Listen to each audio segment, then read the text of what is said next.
Right, well for this video I'm going to don my national costume, or at least part of it. Now a lot of people might think, hang on, I thought you were English and the English don't have a national costume, or is it what Morris dancers wear? No, this is my national costume. It's just that everyone else around the world uses it, and so it, that rather ruins the exclusivity. Apparently the word saboru, which is Japanese for business suit, is a corruption of Savile Row. Yeah, this is like a Savile Row suit. Although someone else who spoke Japanese told me that no, the derivation was different, so I don't know what to believe on that one. But one possible derivation of saboru, Japanese for business suit, is Savile Row. And this is the sort of jacket that people have been wearing for a very long time. This came in sort of the late Victorian era, not exactly stitch for stitch identical to this, but near enough this design. Disraeli is sometimes blamed for coming up with the modern suit jacket. He was Prime Minister of Britain and a bit of a dandy. Now fashions used to change constantly, and yet this particular design of suit has just sort of stuck and hasn't changed. Yes, if you're a suit expert, you might say, well, you can tell the difference between this suit and that suit because there's a different number of buttons here and the lapel is very slightly wider or but they go in cycles, and after a while you keep a suit, it comes back in fashion. They're pretty much fixed and have been for over a century now, which I think is a bit of a shame because it's such a bad piece of clothing. Now you may say, oh well, Lloyd, you look tremendously smart.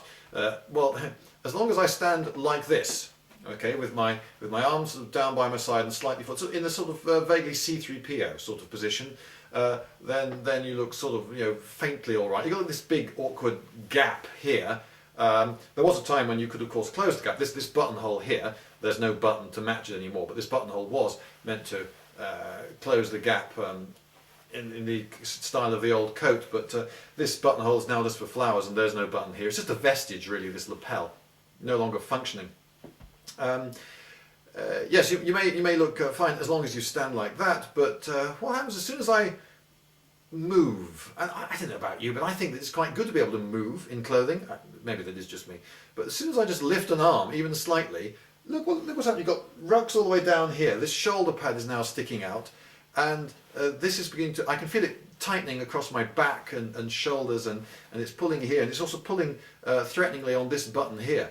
And if I raise both arms, now does the suit look great now? Is this a good look for you? Hey everyone, as soon as you move in a suit, you raise an arm, it feels very uncomfortable and looks ridiculous. This is not a well designed. See the sleeve, look where the sleeve joins. The sleeve. Most sleeves on a piece of clothing go out sideways. No, but this one, the distance between the bottom of the sleeve and the cuff is much shorter than the distance between the outside of the sleeve and the shoulder, which causes this. It's a ridiculous thing. It's ridiculous. Come on, this is ridiculous. I believe it's ridiculous. And why do people wear these? Well, they seem to be wearing them for each other, not for themselves. I mean, why would anyone want to wear something that's expensive, impractical, not particularly comfortable, not particularly warm? Very high maintenance. Why would they? For other people? Well, I mean, businessmen seem to wear business suits because other businessmen expect it. But if they all just said, you know what, let's all just leave the business suits and we could just wear, wouldn't that be better? Richard Branson, one of the most successful businessmen in Britain, if not the world, he never wears a business suit.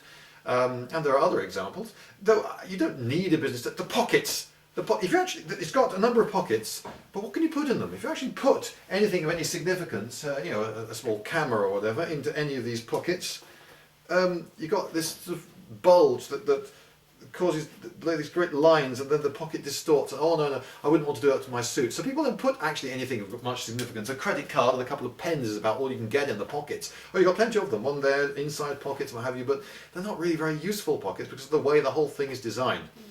Anyway, I say rebel! Do not wear these things. Let's have a new national costume for England, can we? I don't know, hand-knit jumpers? Well, you don't have to go with me. But something else! Bye.